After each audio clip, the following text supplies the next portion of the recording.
What's up, everybody? I'm excited to be talking to Luke today.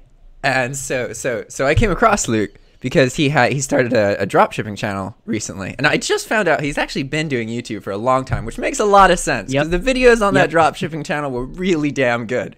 And I was like, how the fuck does this person have 200 subs and they're making this like really high quality edited videos? I was blown, dude. Completely blown. Yep. Good job. Thank you. Glad you liked it.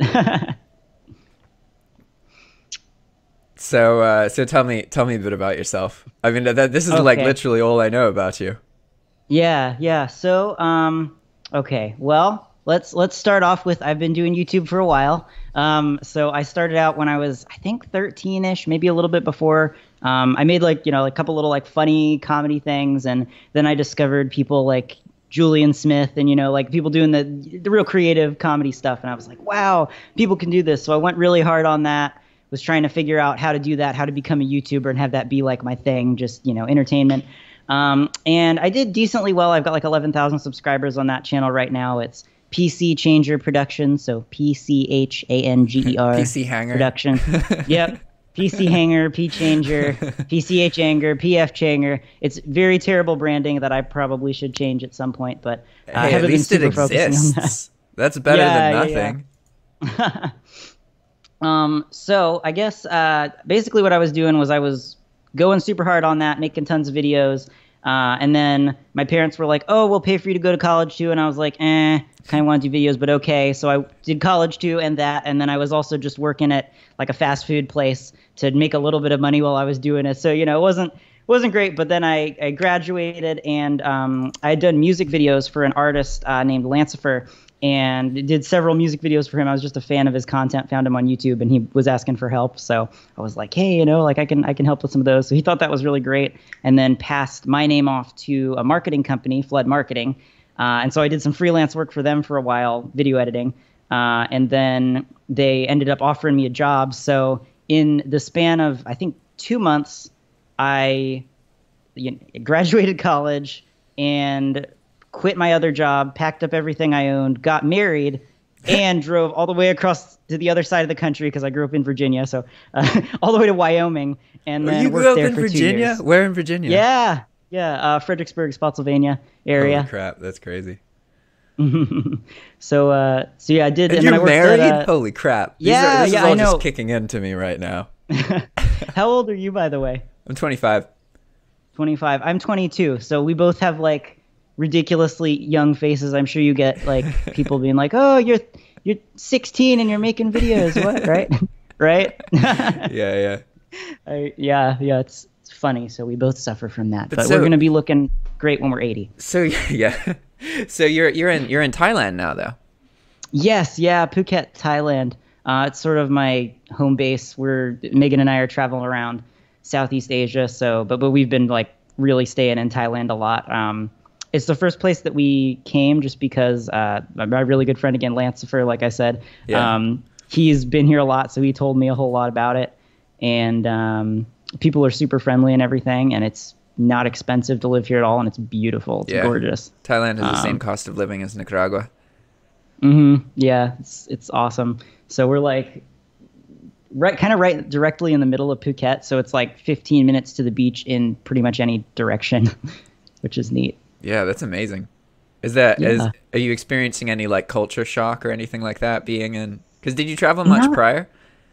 Not really. I mean, I'd been to Canada, but not much. But then, driving, it's funny because it feels like a farther distance just because we're driving, but like driving from Virginia to Wyoming feels like, like you're going really across the world, but then just getting on a plane and hopping across the ocean doesn't seem like that big of a deal. Yeah. It's way less culture shock than I expected. Things are different, in some aspects, but it's really nice. I like it. It's cool. So how did you get into drop shipping? Where did that come in? I kind of interrupted you and asked you a question before you got there. Oh, it's all good. Let me see. So so I came up with the idea for drop shipping on my own years ago before I was still like in my parents' basement and stuff, at that point. Yeah. And I had designed do you know the video game Dota 2? Yeah. Okay, so I had designed a shirt that said, "I play Dota 2 much." and it just had like the Dota 2 logo in the middle. So I was like, oh, that's funny. I'll just list that on eBay. And I was like, I shouldn't even had an eBay account. I made my first eBay account when I was 13 because I thought I'm going to want that in 5 years and then I'll have a good history. That's what I thought, but it doesn't really matter. But anyway, so so I started listing a couple different shirts like that, and I got a couple sales, and I had them shipped straight from Spreadshirt to people. Drop shipping t-shirts.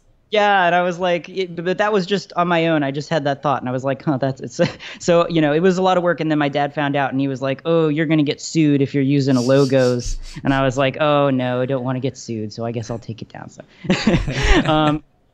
anyway, so then I was like, okay, well, that's it. Drop shipping's dumb. That's a waste of time.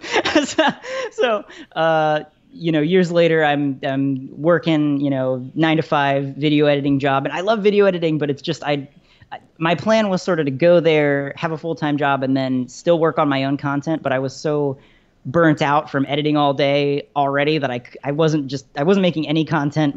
My channel wasn't doing anything, and it just wasn't really what I had hoped for. And I was like, okay, well, I don't want to just be 9 to 5 every day all the time. That sucks. So I started looking into ways to make money online. And, I've had several different things. Like I have, I know the Instagram game. I've used that a whole lot to help promote my YouTube channel and stuff. I have like a whole bunch of accounts, and then those are all automatically following people. And then whenever people follow them back, they send a message and it says like, hey, follow my main account here. And then people click that. So it's, built up my main Instagram. I've got like 60K followers on there. And then YouTube, it's helped as well. But it's kind of funny to be a YouTuber with like 6 times the people on Instagram. Anyway, so I've done a bunch of different things, and for the Instagram stuff, you need proxies so it doesn't look like you're all coming from the same IP address. So I, did some research and found what I thought would look like probably the best kind of proxies that would work really well for it, and then made an account, found out that they had like an affiliate program thing on there, and they'd pay you a cut. So I just figured out a way to promote that. Ended up bringing in, I think, as of about last year, like 2 to 3% of their total like site, nice. That's all awesome. Their customers. And so it's their payout rate is pretty small, but I still get like $600 a month just from that. Affiliate income's amazing. It's just like oh man, kind of nice little bonus there. So that I've got my hand in a bunch of different pots. It's not just drop shipping, but I'm not even sure gives you how stability. That's critical. Yeah. I'm not even sure how I found out about it. I know what I started doing was I think I was just probably looking in how you make money online, and people were like drop shipping. I was like, what's that? And my wife was out of town for a couple weeks, just back visiting in Virginia with family and stuff. And I was still there because I had to work. But whenever I would get off work, I was just messing with new stuff and killing time. And I started finding stuff on AliExpress because that's what all the YouTube videos were saying. And I had this pair of sunglasses that I found, and it was I just went. I was like, okay, I'll try drop shipping. I just randomly picked, I think, 5 products, maybe 10, something like that. Very, very small number. No product research, nothing like that. And I just threw them up on my eBay and just to see what would happen. And the 4th item I listed was absolute fire, and I made thousands of dollars from that one product. I got in trouble for brand name misuse, so that sucks, but you got the super lucky situation. Yeah, no. Well, I mean, I was so it was sunglasses, right? I had they cost I think $3 or $4, $5, something like that. And I'd have them shipped to people, and it would take forever. And I was like, I think I had the item location set as US, and like all the things that you can't do nowadays. But I had that going on, and I had like I think the title was like discount Ray-Ban blah blah blah blah blah. Yeah. Like, and then it says in the description, of course, it says looks like but is not actually. Like I had all this stuff that I'd written up like saying, okay, it's not really that. So if the people read the description, but eBay, so they didn't really care. They didn't like that. No, they did. But I did get like it was amazing though. This is what like sold me on dropshipping, because like honestly, if I didn't have that experience, I don't know that I would have believed it going with it. Because I had very few products, almost nothing. and I had this pair of sunglasses that was just fire, and I was making, so I listed it, it was $5 cost to me. I listed it for $28 on eBay because that's just what I thought, like, I bet someone would pay that. And I sold it so many times. I was getting $20 a sale. I was getting like 5 sales a day, and it was like, I was like, this is sweet. Yeah. So, you know, I kept working on that, and then I was just trying to find more information. I didn't know about the out of stock option or anything like that, so I was just, you know, screwing around trying to figure it out on my own. And then I somehow stumbled across, I was watching a bunch of videos. A lot of people seemed pretty dumb, and then I stumbled across Mark's channel, and he mentioned something about the out of stock option, and I'm like, this is awesome. This, you know, this guy's like he's giving real information. Real information, the out of stock option, man. Like, it's just obvious stuff, but it's super useful. You know, so, and then, you know, through his videos and stuff, I found out about you, and that was sort of how I started getting into drop shipping. And then obviously there are problems, and they're like, you can't say you're shipping from the United States if you're shipping from China and all that stuff. So, you know, it's been a process, and, you know, getting back, and now I pretty much just do Amazon. Hey, I guess another thing. So I had built up everything with drop shipping enough that, you know, we're making decent money with it. And I was like, okay, well, I can quit my job now, and, you know, I'll just keep working on building this. That'll give me time. And I'm like, I'm not so tight that, like, I could afford to be able to do that. So, quit my job. We wanted to travel, and we were like, all this stuff is just tying us down. We don't need all this stuff. So we basically just sold pretty much everything that we own, except for a few things that are kind of like, valuable things we couldn't sell quickly, like my giant Pokemon card collection. I have like thousands. Brought that back, dropped it off, left it in our parents' basement, and we've been traveling since then. But it's kind of funny. So that was in April of last year. So when everybody was complaining, oh no, they're throttling drop shippers, people, they're blah blah blah. Yeah. So that was funny. So that was when I really got in gear, got working really hard, and I switched over to doing everything on Amazon. I guess it was maybe 6 months ago that I finally got everything that was not Amazon just taken down. Yeah. So I've been doing 100% Amazon, and been just ironing stuff out, trying to get everything to work as well as it possibly can. I've always thought, like, your bulk method is very cool, and, like, you know, because it's like each method, you know, there's like optimizing, sniping, and bulk, obviously, and it's like each one has its own sort of benefits. And sniping works really well, and I was like, bulk is awesome too. There just needs to be some sort of. Bulk is not awesome in the U.S. It's awesome in the other marketplaces, definitely. Well, I mean, yeah, but I mean, I've always thought the concept is awesome. Yeah, I gotcha. And I've been like, you know, it's definitely more fun. Yeah. Because like the you know, the knock I've heard against you is that, you know, it's like, oh, well, it's you list all the stuff, but you don't know if it's going to sell, and then you barely break even, or you make a couple bucks and it's not really worth it or whatever. But I was like, well, that's an awesome method though. So if you can take that together, then you got something amazing, and you're going to be rich. So I've always thought that, you know, it's super cool what you're doing, and that, you know, it would eventually be good. And it was very helpful to me for just in sort of figuring a lot of things out and putting stuff together. Yeah, that's how it was helpful for me. Honestly, all of the bulk work was hugely beneficial for a lot of things I do now, but in very indirect ways. Like, really, like, because it was an experiment, and it was something to get attention. And, like, I wanted to figure out how to make it, like, really profitable. But I also knew that if I didn't figure it out, people would know who I was, because it was crazy.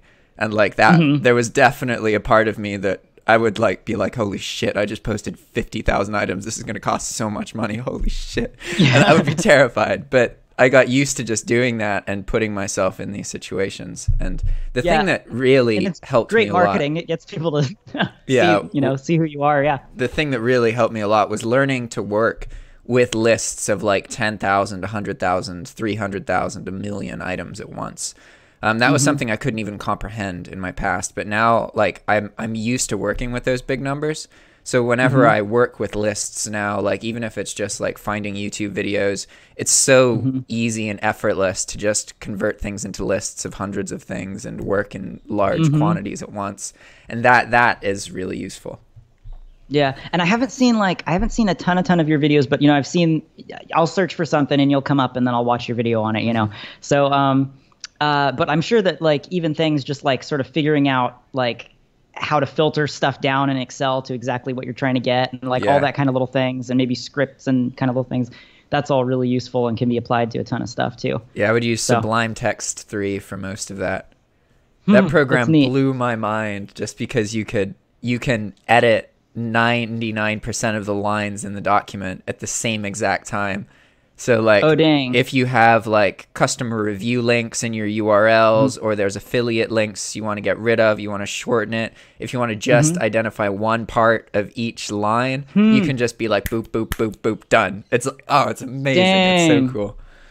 That's awesome. I just discovered a couple months ago that like if you're using filters in Excel, it like breaks if you have more than 10,000 lines. Yeah. So I had to switch over and learn Access a little bit. So. But yeah, that's cool. So what is this program that you're talking about? Sublime Text 3. It's Sublime Text 3. Yeah, it's a bulk. I call it a bulk text editor, but coders use it as a coding environment as well. But yeah, the main thing is that you can have multiple cursors at once. So that means that, you know, if you want to change 20 things or 2,000 things or 20,000 things at once, you can easily. And so essentially what I would do is I would have lists of like 100,000 items, whatever, that were rawly pulled from Walmart.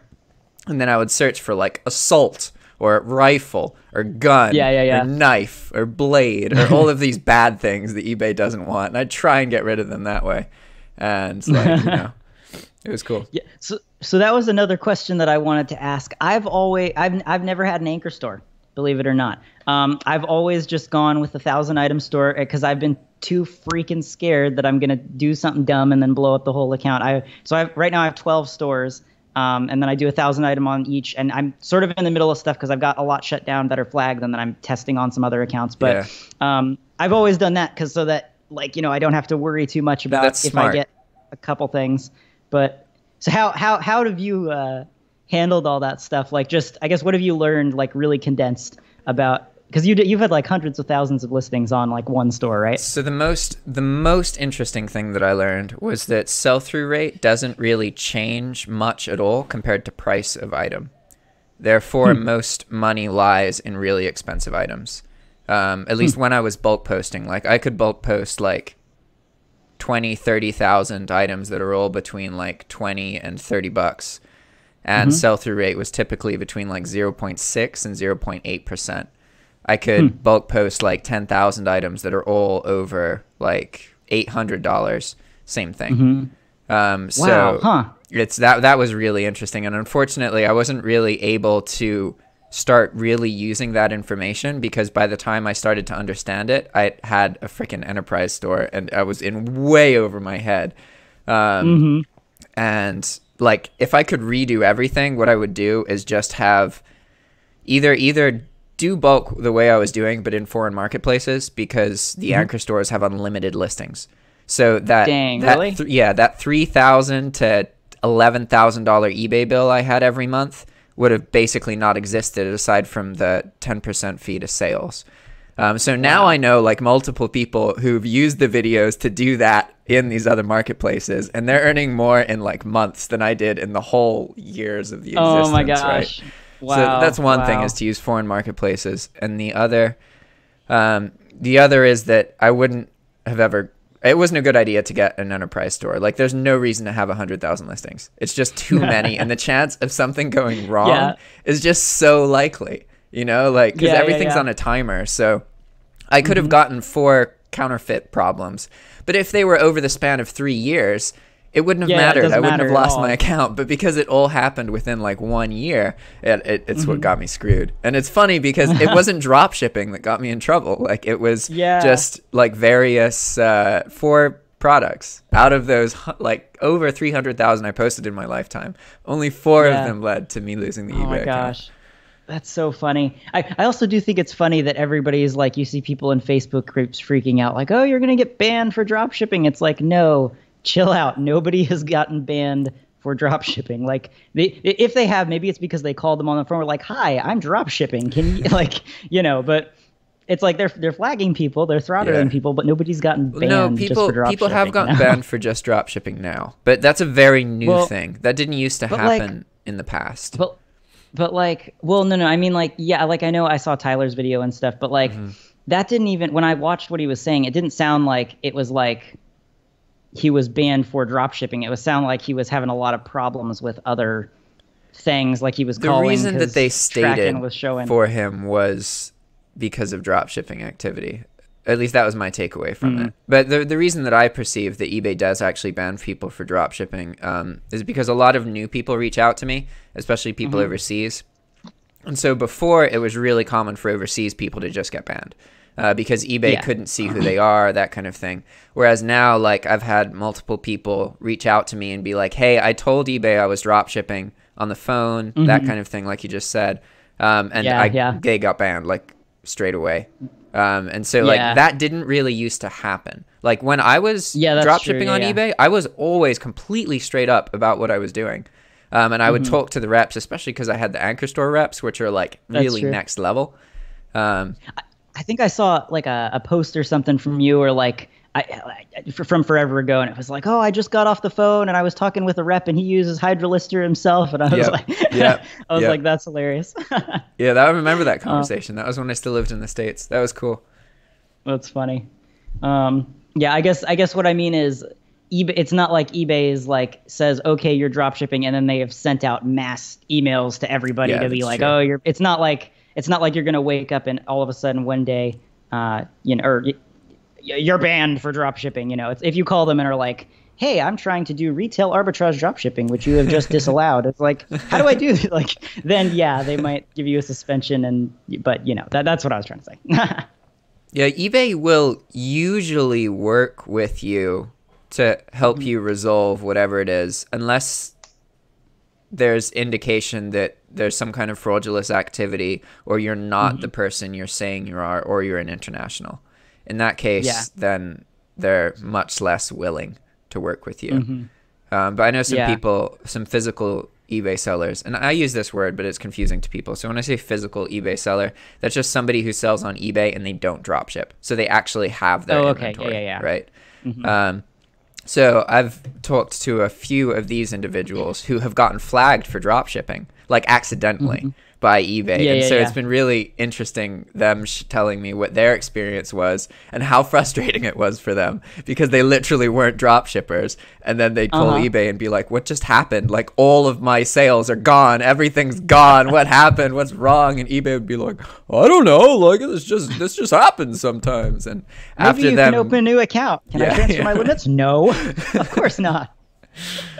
It's funny. Oh my gosh. Yeah, it's so funny. Like, you know, I've seen in the groups and everything, like the main theories that people have are that it's API, which I find incredibly unlikely. Like, yes, they could, you know, come up with a list of all the different programs that are used for drop shipping, but I just don't see them doing that, you know, because then we just find workarounds, puts more strain on the system, and it's not immediate either. Like, you think, oh, I linked that, bam, you're flagged. You know, it's not like, oh, let's wait 30 days and then flag them, you know?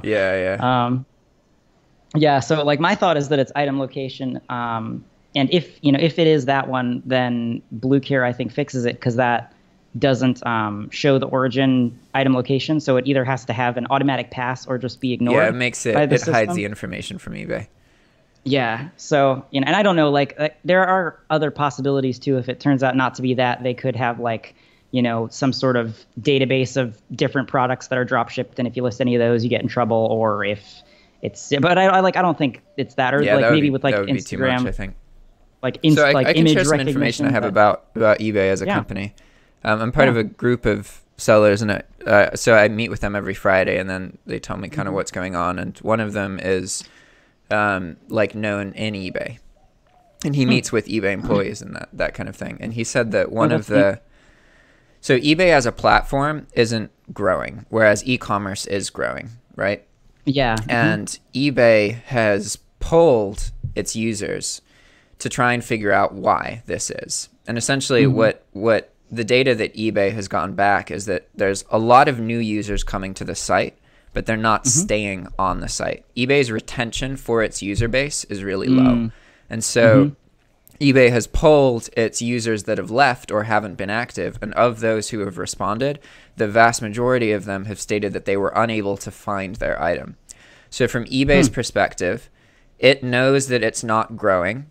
It knows that it has enough like new customers, and it knows its problem is that those customers aren't staying on the platform. And that one of the most likely reason for them not staying on the platform is them not being able to find the product that they want. So if you understand that this is what eBay's currently going through, then you can try and kind of understand why they're making these decisions about dropshippers. Because retail arbitrage dropshipping, not only does it advertise off of their platform, right? Like it shows up in a Walmart box, Amazon box. Like most people don't matter, but you know. Or it says Amazon Basics in the first bit of the title. Yeah, right. But you can kind of start to understand like, okay, eBay is having this problem, and that kind of gives some indication as to why they feel the way they do about dropshippers, right? And I would strongly encourage you not to believe that it's just one specific thing that they're doing to try and identify dropshippers. Like I think that I agree that it's most likely that the easiest flag is for them to use information that's already provided to them, that they don't have to update anything. They don't have to make any new systems. So tracking numbers are already given to them. And so they can just check. It's really easy to just check and see if it matches the stated location or not. And you can see the percentage and everything, right?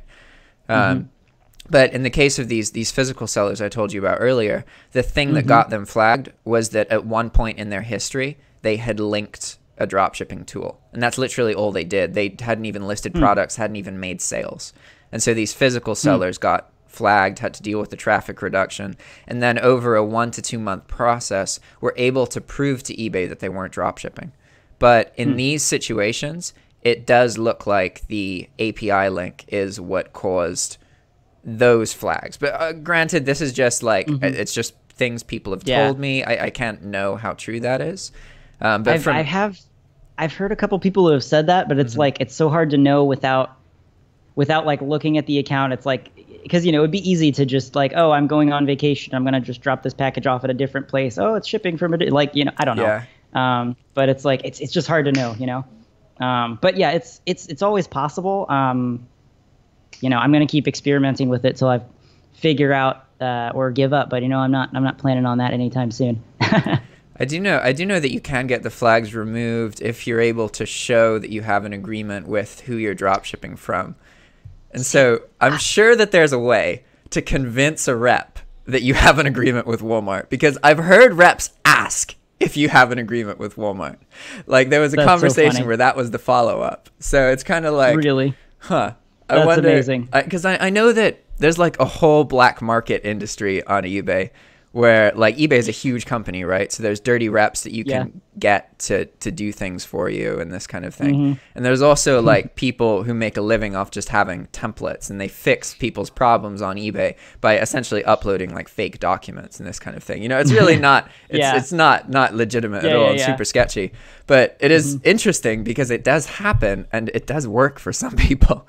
And the way flagging usually works on most platforms is that once you're flagged for any reason and then unflagged, whether it's to prove your identity, to prove you're legitimate, just to prove you are the person you say you are, whatever. Usually, once you've been flagged and then unflagged, it's much harder for you to then get flagged again. And that's one reason that like you can buy verified stealth accounts, which are essentially accounts that were, you know, created stealthily and then were flagged for being stealth accounts, and then they were proved that they are the person they say they are, and so that means that they're less likely to get in trouble because they already went through this flagging process, right? So it's just it's interesting to see what's going to happen with dropshipping in 2019 related to all this. Yeah, it's so funny. People are always messaging me like, they're like, oh, thanks, your videos are helpful, how do I do stealth? And I'm like, no. Like, do you have an account that's suspended? No, don't do stealth. Like, I'm not teaching that. I'm stay away from that. Yeah. So funny.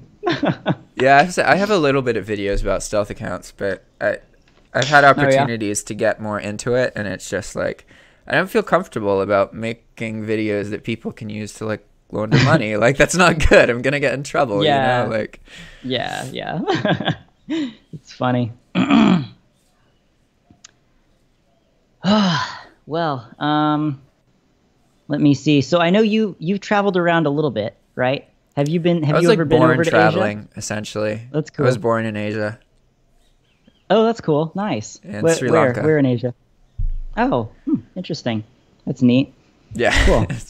I don't remember anything about it because I was only 1. I've lived in Sri Lanka, Lesotho, Saudi Arabia, Nicaragua, the U.S. Mm-hmm. Nice. That's cool. Awesome. Is there anything else you want to cover in this video before we end it? I'm sure there is, but it's knowing that it's not going to be edited. It's stressful to try to think on the spot, you know. You can edit your version of it. Yeah, I probably will. Yeah, I don't know off the top of my head. I'm sure like the second that we ended, I'll be like, oh wait, but it's all good. No, off the top of my head, I can't think of anything. So I'll end it. You wanna? All right, guys. All right. So thanks for watching. If you want to check out Luke's YouTube channel, look in the description. Luke Profits. Yeah, he's got 2 YouTube channels. Yeah, I'll put both of them in there. Yes. But I'll put the dropshipping Luke one Profits first. is the dropshipping one. Yeah. Yeah. All right, guys. Ciao.